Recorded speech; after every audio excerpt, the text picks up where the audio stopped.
I'm making everybody come over. I'm turning off all the lights and putting a single tea light in the middle of the table. And then I'm going to demand complete silence as we listen to the entirety of The Court of the Crimson King by King Crimson. And then we turn the lights on and make characters and play.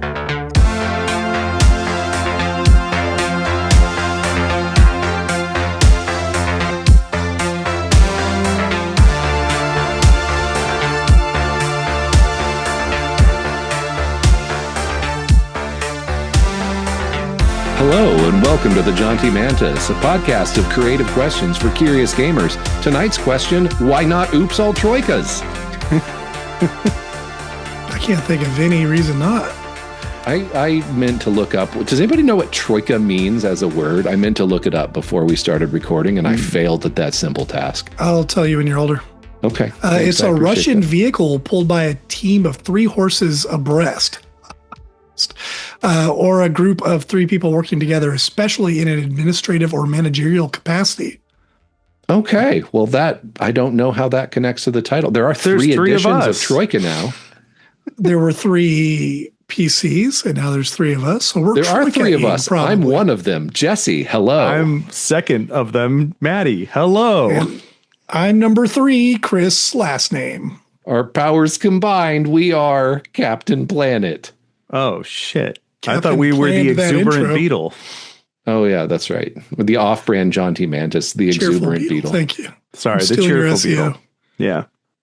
Before we get into what we think of Troika again, now that it's not just a book review, now that we've actually played it. We ate the steak. It was a tiny steak, though. Le mignon. Yeah, but it was laced with something, and I kind of appreciated that. Definitely some psilocybin in that game. So, yeah, I went to this steakhouse in Peru where they gave me ayahuasca, and the steak was the void, and it was also the sun, and I went into my own self and came out asking Chris, what have you been up to in RPGs lately? Oh, man. Last week, I ran the second part of a Troika game for this podcast that I'm host on. Oh, shit. Really? That was really cool. Saturday, I ran not Waterdeep Nights. So wrong. Spelljammer. A Giffen Time is the name of that campaign for the first time in like 3 months because nobody was sick. And, I had a really hard time getting in the mood. But I lit some candles, put on some sexy music. No, I actually read autoerotic asphyxiation. Index Card RPG. Oh, fantastic. That's like Cialis for your game. Yeah, it was. I jumped right to the GM section, and I really enjoyed just the take they had in there. It was like a lot of great game mother advice all crammed into some nice bullet points. So. Yeah. And then the session started a little slow, but they often do because we're doing dinner and we're drinking and stuff. But by the end, it was fire, man. We got there as we nearly always do. So it was a blast. Awesome. I see you have the collector's or the alternate cover version right there. Yes, I ordered it while we were recording, and Matty was talking about how great it was. I love Index Card RPG. I'm always using something from that book. Oh, I was talking about the Spelljammer on the table behind you. I think Matty also loves. Super big fan of the 5th edition Spelljammer book. It has its flaws the artwork for is sure. Great.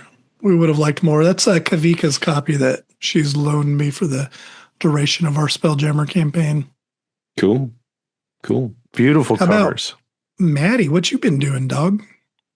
Well, I fixed 5e D&D combat, apparently. Finally. I ran a combat for the group, and the feedback was that it was well-paced, threatening, enjoyable, and brief. And I was like, these are all the things that describe what D&D combat should be. And Jesse was the describer of that because he's in that game. So that was his feedback. And we've kind of behind the scenes been trying to dissect like why that combat ran as well as it did. So the D&D 5e game went really well. And it's led to this conclusion that because of D&D 5.5, I am back in on Dungeons and Dragons. I was which is hilarious. I was very out on it for the first, part of it.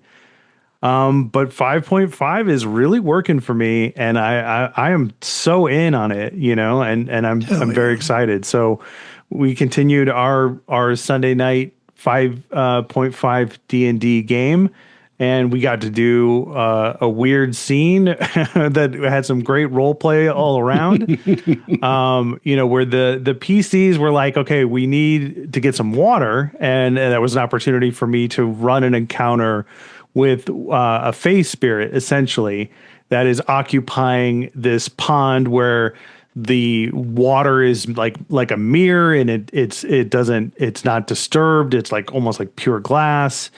And the Jesse's character and Kurt's character were initially weirded out by it. Well, I saw the clear as glass and did the insert the that's bait. Yeah. And it gave me the opportunity to run an NPC face spirit who was terrifying. Terrifying. And it's one of those situations where, the funny thing is, before we started, I told Patrick, I was like, I don't think I want to record the games anymore. They were just like, let's not.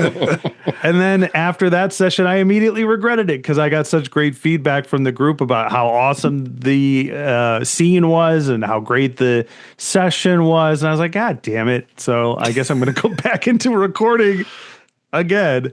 But, it was good fun. I got to run a creepy NPC. I modeled their speaking habits after Jesse's character from the Mothership game. I don't know if Jesse caught on to that, but I listened when I listened to those episodes, I just loved his tone, his disposition, his reactions. And I was like, I want to do that. I want to give that a shot. So I put that into the way that the face spirit talked and interacted with the party. So there's a detail he's leaving out about this, by the way, I was doing that thing to be unnerving. I was trying to uncanny valley a human voice. I think I succeeded. I hope I succeeded.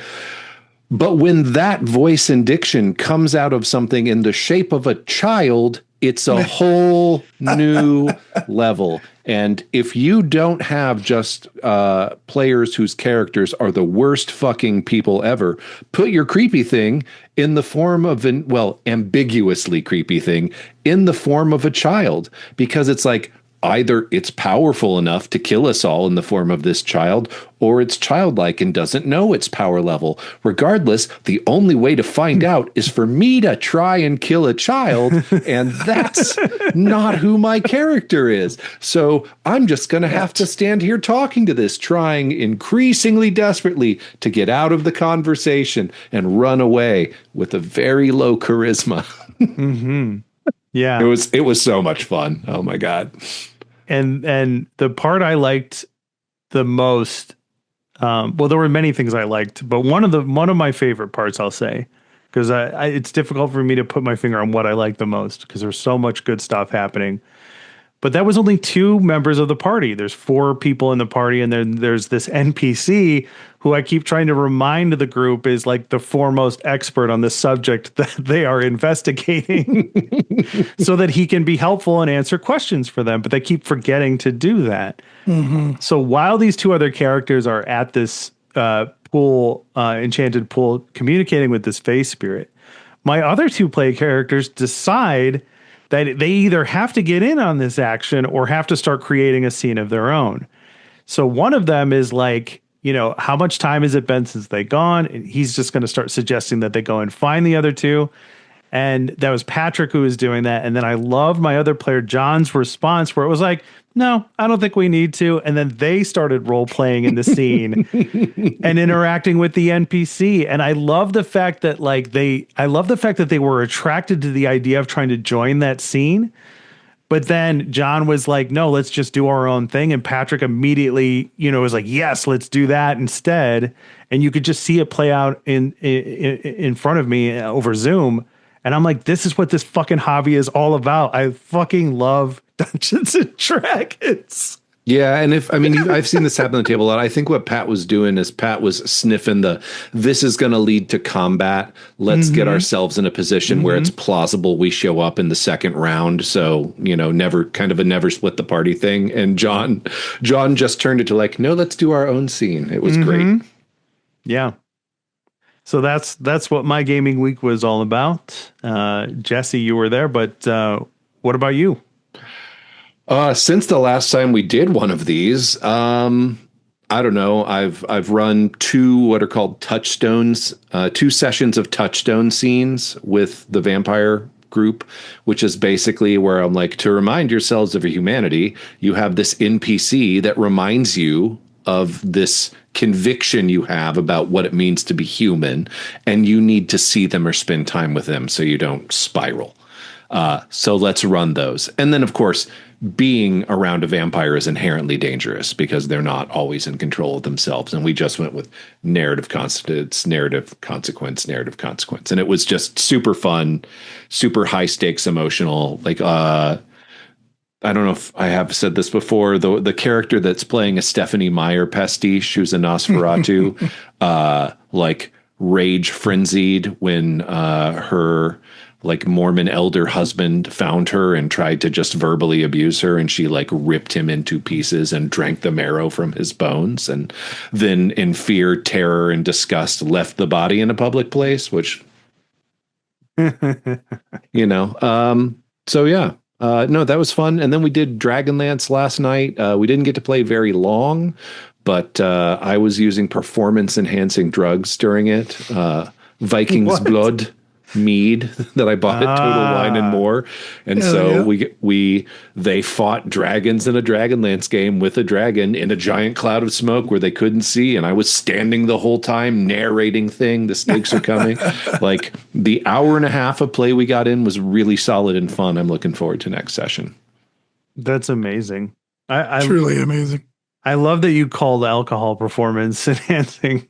No, I don't think alcohol is performance enhancing drugs. I think Viking's Blood mead particularly is a performance enhancing drug. I once tried to kind of do something similar by bringing, I think the beer was called, this is a long time ago, it was called Skull Splitter. And it has like a Viking kind of aesthetic, if I'm not mistaken. And my girlfriend at the time was playing with us. And Jesse, I think this was when you were in China. And she's like a huge beer drinker, could drink most people under the table. And after like 2 of these, she fell asleep under the table. Everybody else was just completely wiped out. And it was the most destructive thing I could have ever done to was a it like 12% alcohol or something? It was ridiculously high. Yeah. And I was like, oh, this will be in theme. Yeah. Kavika is the shot monster in the monthly Spelljammer game, but I'm on emergency on call this week. So I told her I can do one, just one, just in case I get a call. Then I did proceed to drink 3 beers. But compared to the 3 shots plus 3 beers plus maybe a glass of wine that's normally in front of me at the start of that game, it worked out great. I actually remember like the highlights at the end of the session for a change, and that's cool. Nice. Right on. Okay, well, that's been our experiences in gaming, and with the new format, we now get to talk about having played Troika. I do remember that too. Troika, published by Melsonian Arts Council. There's 3 editions of it available all over Exalted Funeral and itch.io. A whole bunch of expansions. Apparently, have you guys ever heard of Fighting Fantasy? No. It was like a British series, I think, in the 80s. I only know about it because I'd listened to Grognard Files, and I think there was a Kickstarter to reboot it fairly recently. But apparently Troika is loosely based on Fighting Fantasy. Oh, interesting. So it has some old DNA. Also described as an acid fantasy OSR game. And that's what we played. Matty, when we reviewed the book, you did not care for it. Is that the same? Jesse, I listened to that episode before we started recording this one. That. And your assessment of my assessment is incorrect. I liked a lot of this game. And I made a lot of comparisons to like really being into the art style and a lot of the themes of it and some of the mechanics and even wanting to run it. But I felt like the abstract, like prog rock, like acid trip aspect of it was getting in the way of like me, like, coming to a point of actually playing it. Like it was getting in the way of my enjoyment of this game. And I had a desire for it to be more structured for people like me. And I'm trying not to rehash that episode. If no one really listened to it, go ahead, rehash it. You know, but I was very positive on a lot of it. I was also very negative on a lot of it, but you know, I was very positive on a lot of it, and I think it proves and disproves at the same time 2 points. And you alluded to one earlier, Jesse, with the steak analogy. You know, we got some heat about our Draw Steel review, even though we clearly stated it was a read-only review and that we had not played the game. We got a lot of criticism from the YouTube comments that this wasn't a proper review because we did not play the game. And I'm here to say I agree with that now based on playing Troika. But there's an asterisk next to that because I got to play Troika with an incredibly talented game mother in Chris last name, who really like brought structure to that game in the way that I needed it. And the second part is I got to play that game with Jesse and Anna, who are both incredibly talented players in a role-playing game. So it's like there's a caveat to like, you know, you can't really review it unless you've played it. It's like the book has to get you to a place where you want to play it because not everybody has a Chris last name. Not everybody has an Anna and a Jesse to play with. So it's like I'm kind of in this weird paradox of like I agree with the Draw Steel people, but only to a certain extent, you know, because I was down on particular aspects of Troika, which then changed when I had this like super high-end experience of being able to play with some super talented people who, if I'm being really honest, if I could play with y'all again in any game, if we were just making it up on the spot, it would be incredible because of that level of chemistry and cohesion that we all had with that experience. What do you guys think of that? I think that blows a hole. And I was thinking about one of the things I wanted to say because I was thinking about this. Like, this is where Jesse's like, I hated it. No, I had a legitimately good time. Sucks. Like, I don't know if they're out, but like I cut the between episode demos in character. I had so much fun. Like, so, no, like one of the things I was going to say is the question that occurs to me as we are engaged in this project. We want to try new games, and this is taking an oddly maximalist position that I know doesn't really have nuance. But when we talked about like mechanics versus story on an earlier episode, you guys were both very firmly in the story camp. And my question is like, if it's just about the story, why does it matter what game we play at all? Because you guys know I'm more focused. Like I do care about the story and I like storytelling, but I see the mechanics as a vehicle to tell the story. And so I am very interested in the mechanics because that's the thing that is concrete to learn within a finite span of time. Whereas storytelling is a skill and an art you develop over your entire life. Mm-hmm. Chris, what do you think? Give me the TLDR on that question. I was thinking 10,000. Did I not actually get to the question? How do we feel about mechanics versus storytelling? If story is more important than the mechanics, then why try different games? Well, just because one's more important doesn't mean the other doesn't have any relevance, right? You gave a very excellent, point there, heavily weighted to make conversation. And I'm going to give the very boring, like, oh, you're right, but like, also I'm right, so we can all get along. That's fun entertainment. No, the mechanics are great until they interfere with the story. You know what I mean? They're great as long as they interfere with the story. They're not great when you're having to look up rules every session. when people are staring at their character sheets instead of, looking at each other and talking to each other and imagining the scene. And I'm okay with some of that. I love Rollmaster. Some of it's just because I played it in my formative years. Traveler's not a rules light system, but Troika gives you, some evocative art, some evocative text, and real bare minimum rules. You know what I mean? And yeah, I think there's enough to go on.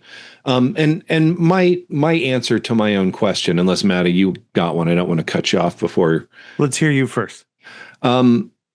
Is that the mechanics can interfere with the rules, but can interfere with the story, but the mechanics can also help shape the story. Absolutely. The mechanics to me are the vehicle in which the story exists, and different mechanics let you tell different types of stories.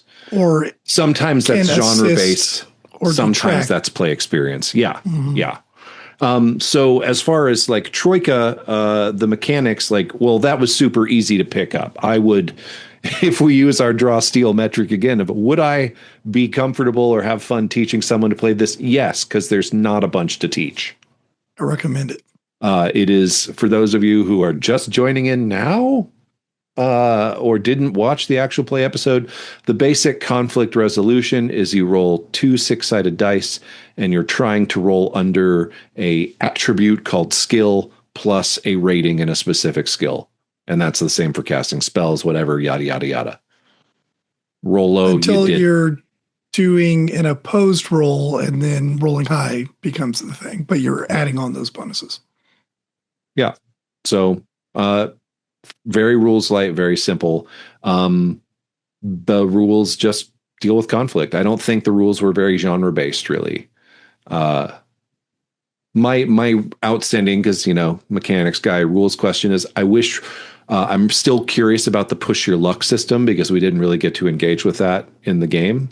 I was gonna say, even rules light, I still managed to mess some rules up. So, but we didn't get really a lot of playtime in overall between those 2 sessions, and weeknights I'm just not as resourced anyway. So I would have needed a bullet point list of rules I needed to hit to remind me, because I was getting swept up in what we were doing. And when there's rules to juggle and story in the scene and NPCs and my players' attention, I'm going to lean away from the rules in favor of those other things typically.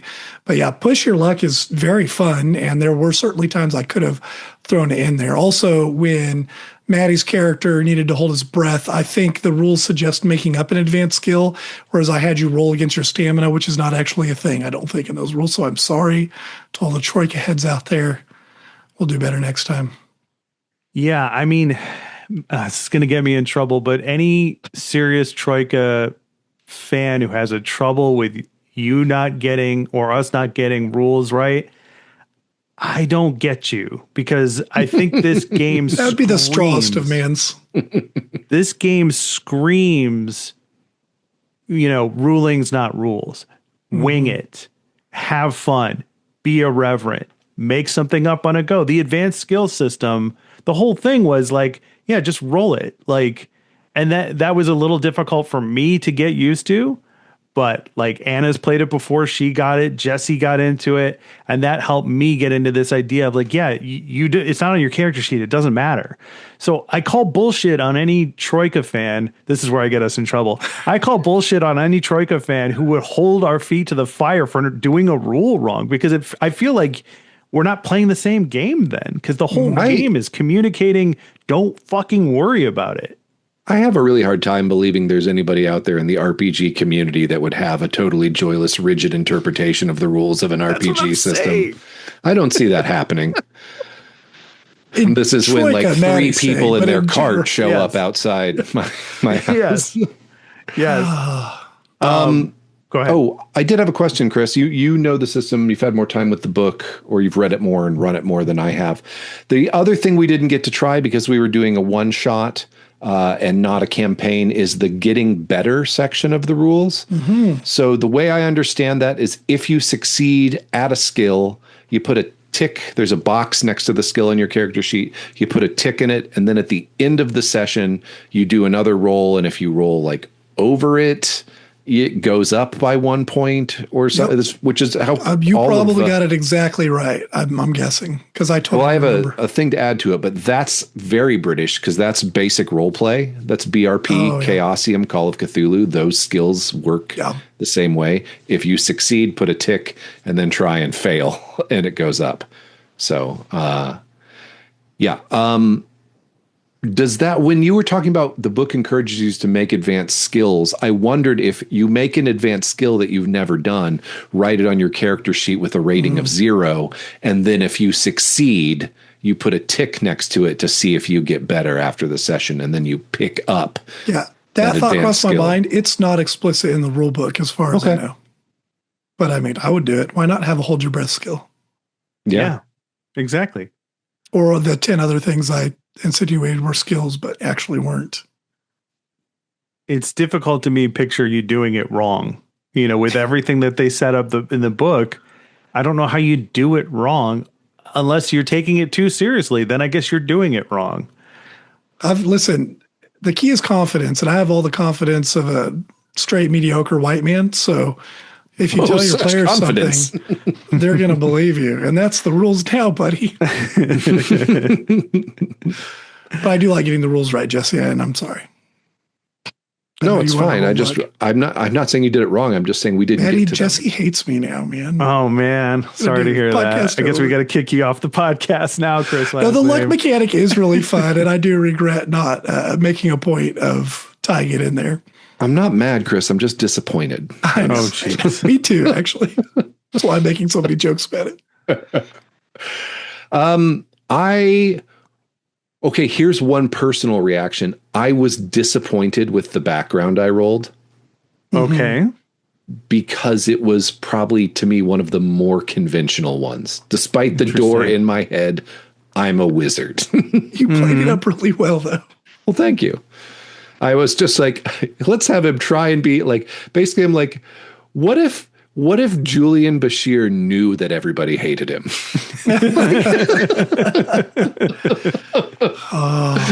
Good point. And still is trying to be this smarmy, charming thing, but also is deeply aware of how unlikable he is. And, so, yeah. Well, I feel like he made 2 lifelong friends that night at that party. Oh. Y'all got to find sausages together now. So yeah. It's always good to have a friend who's dedicated to a religion of not consuming mass and to thwart a demiurge. They're the most stable of people. The response I have to your question about mechanics and story is kind of wrapped up in that previous episode where I said, the game informs you with the mechanics on how to tell the story. When you have nothing else, the mechanics are your safety net to tell the story. The example I gave last time with Dungeons & Dragons 5th edition, everything on your character sheet, or most everything, tells you to hit something or to shoot something or to cast a damaging spell at something. So and when you've got nothing else, D&D is telling you go fight something. And and that's where the fun will be. And that's how you tell your heroic fantasy story. So like with Troika, the mechanics are telling you something different. When you have anything else, the mechanics are telling you make it up as you go. Be weird, enjoy the experience, and see where it takes you. So I think that's my response to, your question. The mechanics inform how the story is supposed to be told when you run out of everything else. Cool. Can I mention a moment that reminded me of our initial review? I'm not trying to call you out on this, Matty, but there was a moment. Okay. No, there was a moment where I think you maybe got a little flustered about but I don't know what a red priest is. Do you remember this? Mm-hmm. I almost mentioned that earlier as well. Oh, okay. Yeah. So where were you with that? What do you mean? Where was I with that? I mean, your initial complaint was that I do not feel that the setting provides enough of a cognitive hook.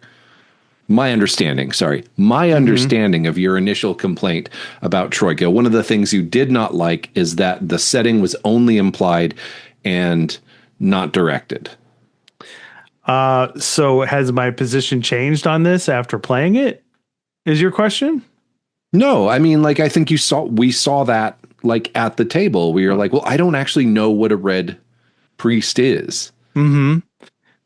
I mean, I still don't know what a red priest is. I have an idea based on what I made in the game. That's what a red priest is. And that's what a red priest is. You know, I think somebody else's red priest would be completely different from mine. I think I played that in a very different way than what most people would do. My initial reaction was to be like a malicious religious zealot. But I was like, how is that conducive to like the play experience? How do I role play with Anna and Jesse when my character is being this religious zealotist asshole? You know, like that's why I made that character as old as I did, because I wanted to make him less threatening and overbearing, and I wanted him to be kind of mean-spirited, but enjoying watching people suffer through the earthly element experience. And I wanted it to kind of have an endearing kind of old cranky man feel to it, you know, because I didn't want to be like, again, an overly zealous religious asshole. Like I didn't, you know, I didn't want to be the Templar, even though I feel like that's what that was my takeaway after, you know, I feel like that would have been way more disruptive and it wouldn't have been conducive to a good game. So I stand behind what I said in the you know, the first time I said it. It doesn't inform enough for me to feel very comfortable playing that character, you know. As an exercise, you feel like next time you rolled a random background in Troika, you knowing what's expected, would you be able to jump into it easier? I mean, just make some shit up. I mean, who am I playing it with? Are you running the game, Chris? Am I playing with Anna and Jesse again? Okay, then I feel fully comfortable with that, because that's another often overlooked aspect of role-playing games, is the idea of vulnerability and trust with the people that you're playing with. So I feel a level of safety and security to be able to then jump right in and do it differently or better or whatever. Whereas with a different group and a different game mother, I might say again, what is this character supposed to do? You know, what is this character? What is this thing it's mentioning in the description? Like, what does that mean? Like, am I a religious asshole? Like, you know, I would start asking those questions.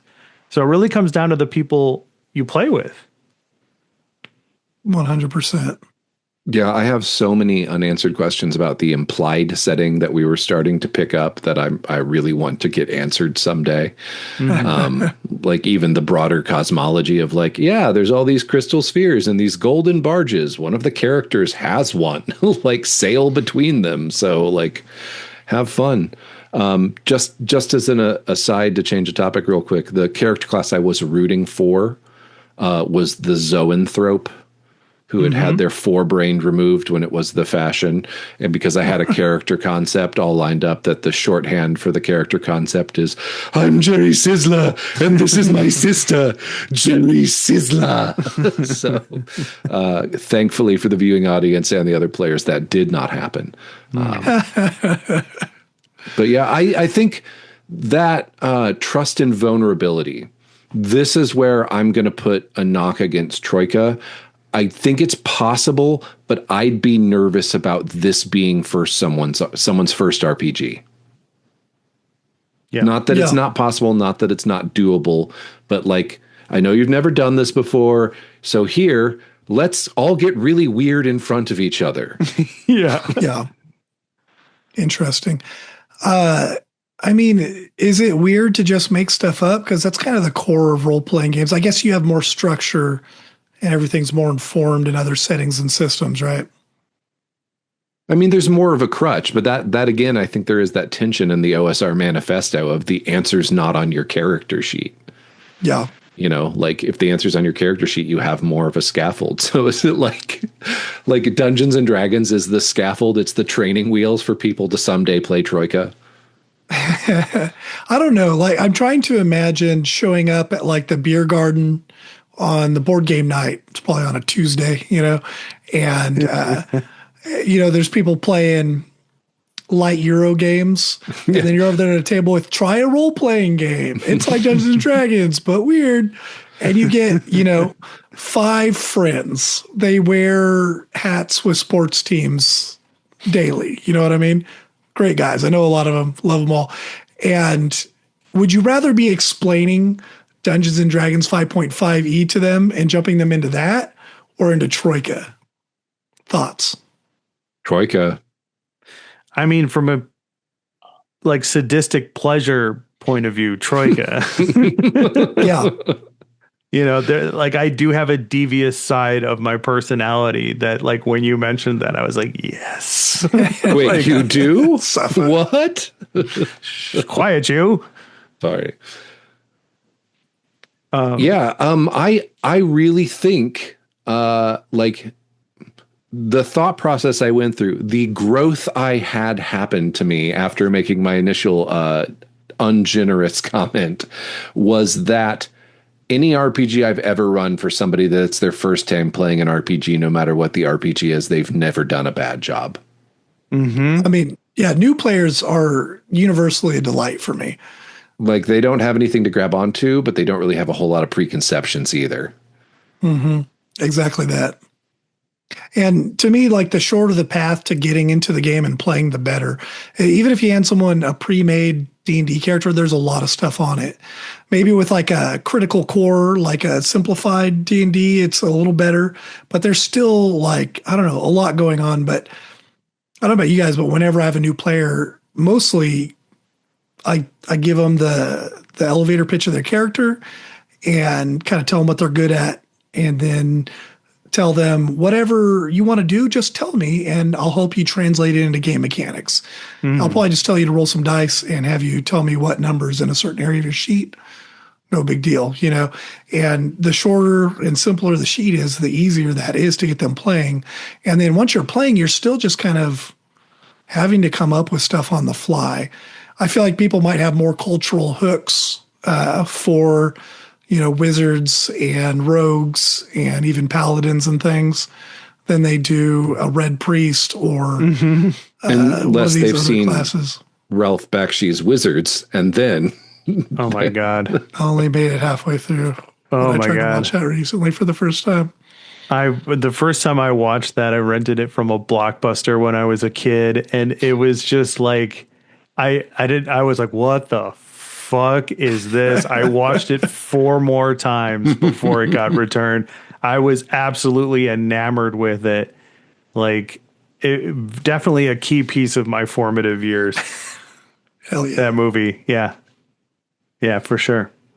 Yeah, I started this Troika game we played a little, I was a little fired up, because I was just trying to get myself ready to play a game again after working all day and taking a real weird nap and everything. And Matty, when you were like, I don't know what to do, what's my motivation? I was like, figure it out, dog. Hopefully it was better than that on your end. But I felt a little bad afterwards because I'm like, yeah, of course, Matty's like, what is this? Because they don't tell you. There might be a sentence in there about like, hey, we're going to be vague and cryptic. It's up to you to figure it out.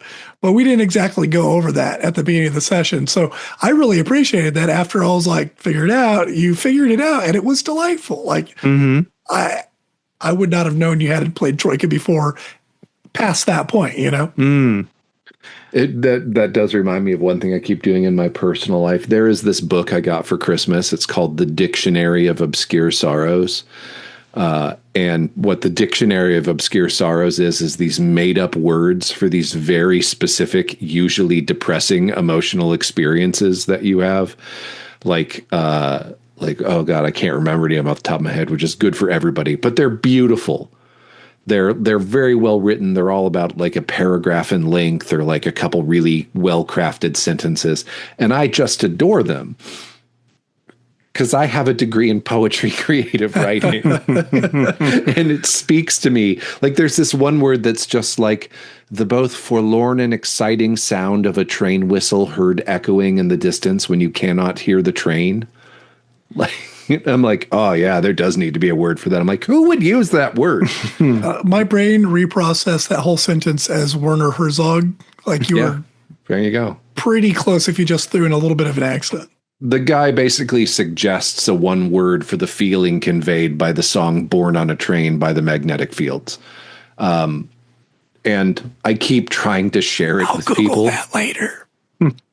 I keep trying to share it with people at work who don't have a degree in poetry. And that, to circle back, is some of the character descriptions in the Troika book that I think maybe could be a challenge to somebody. Like, like Matt's the Red Priest has a thing about the demiurge. Not everybody's going to be all big up on Gnosticism.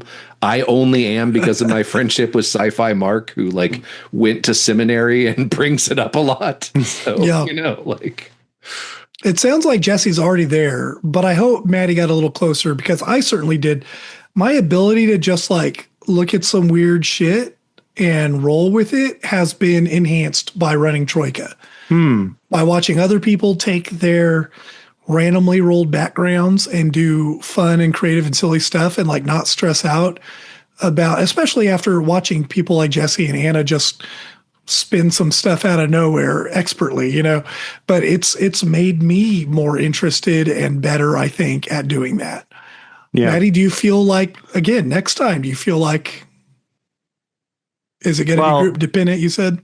Well, I mean, that's my boilerplate answer. I guess the more specific one now to hear, you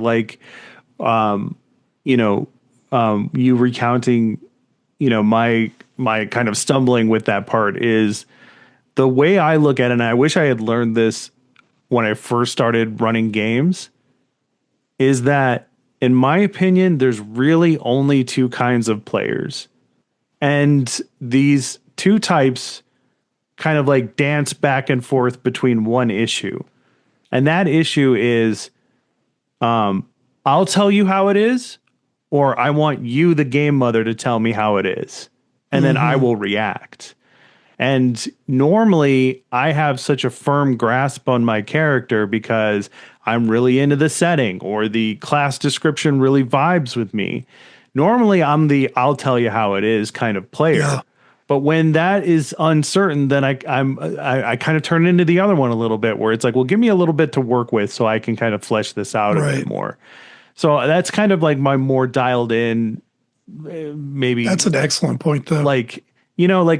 Speaking of new players, I've gone through this with almost every person I've introduced or been the first role-playing game experience with. There's that moment where they're like, is this up to me or do you tell me how this is? And I go, this is up to you if you want it. Otherwise, I will give you a couple of breadcrumbs and then you run with it.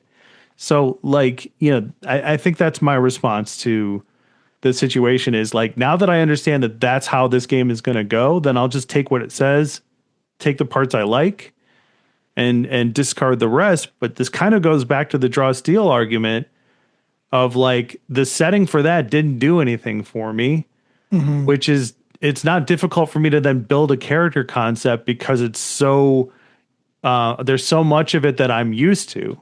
Troika is so much I'm not used to. I'm not used to that, that Schrodinger, what did I call it in the last Schrodinger's cat of role-playing games? You know what I mean? Where it's it's a thing until it's not, until you look at it and then maybe it was what you thought it was, or maybe it wasn't. You know what I mean?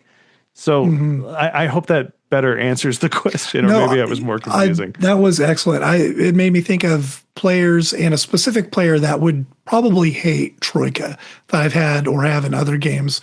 And maybe there's a scenario where we walk through it. I would probably offer to work with them on fleshing it out. I can suggest some ideas. You tell me what you like. And also something that I sometimes mention in other contexts in games is we can do writer's room mode. If you're ever not sure what to do with a situation, a scene, or a round in combat, whatever, feel free to solicit ideas from the group. You don't have to always have the font of creativity going at fire hose like Jesse always does. Dang poets. Very jealous, but Get on my level. It's okay. It's okay to not be a person that Troika is aimed at. You know what I mean? And if you find yourself as that person not in a Troika game, it's okay to be like, could I get some help? Or even better, if the game mother is like, hey, if you need help, I'm here for you. Well said. Only because you said it. That's how I said it. So thank you. All right. Comedy bonus round.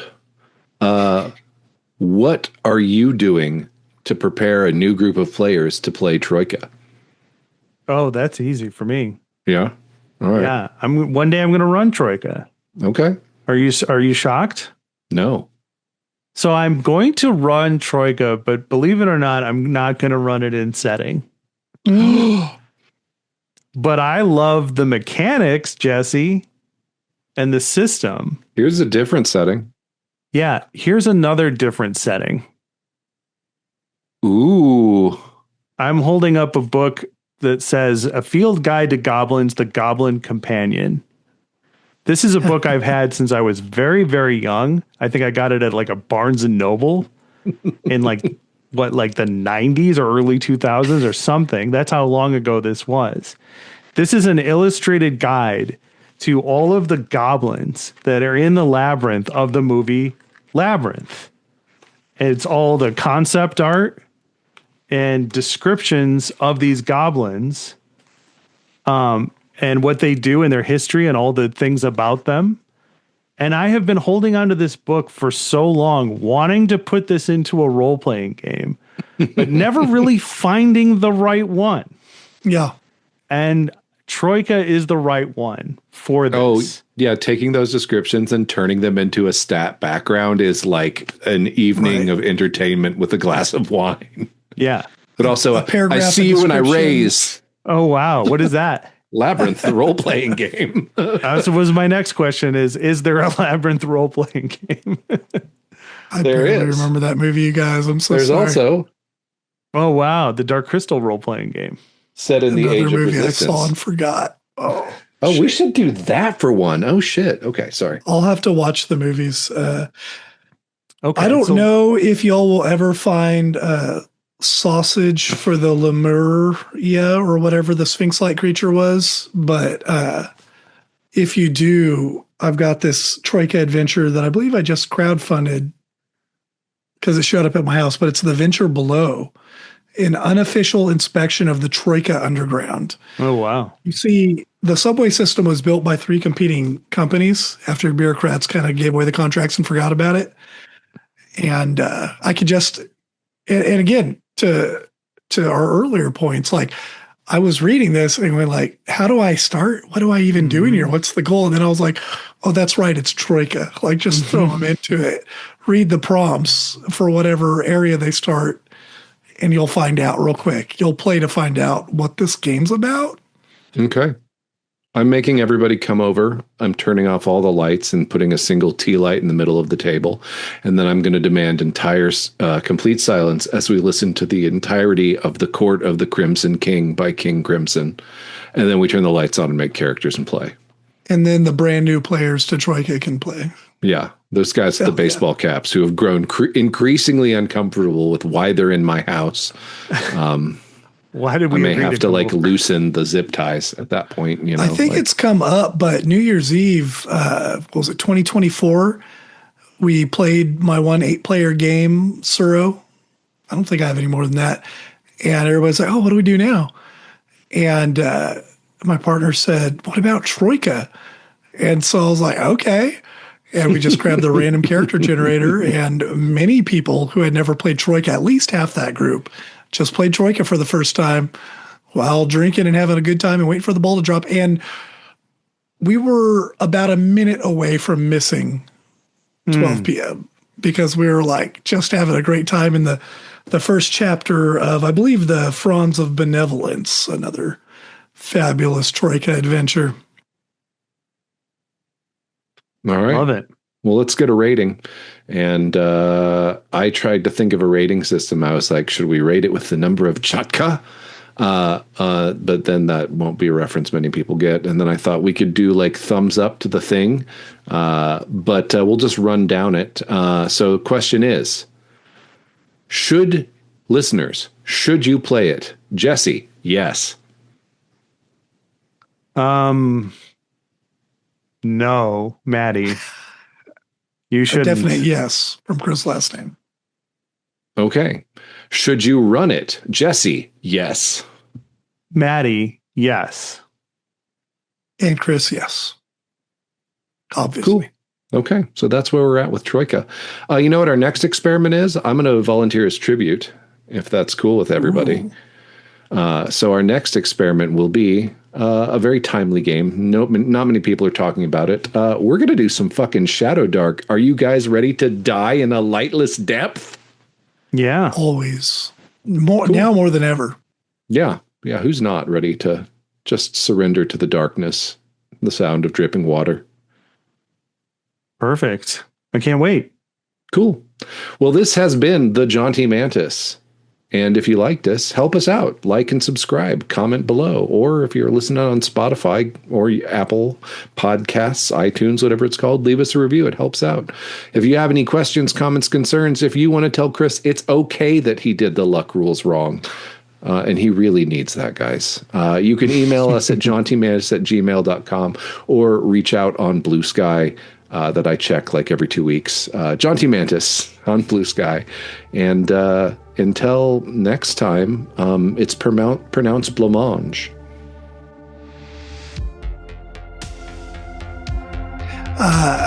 Tell weird stories, emergent stories with your friends where there's no machine learning and no billionaires in sight every chance you get. And have a great rest of your weekend.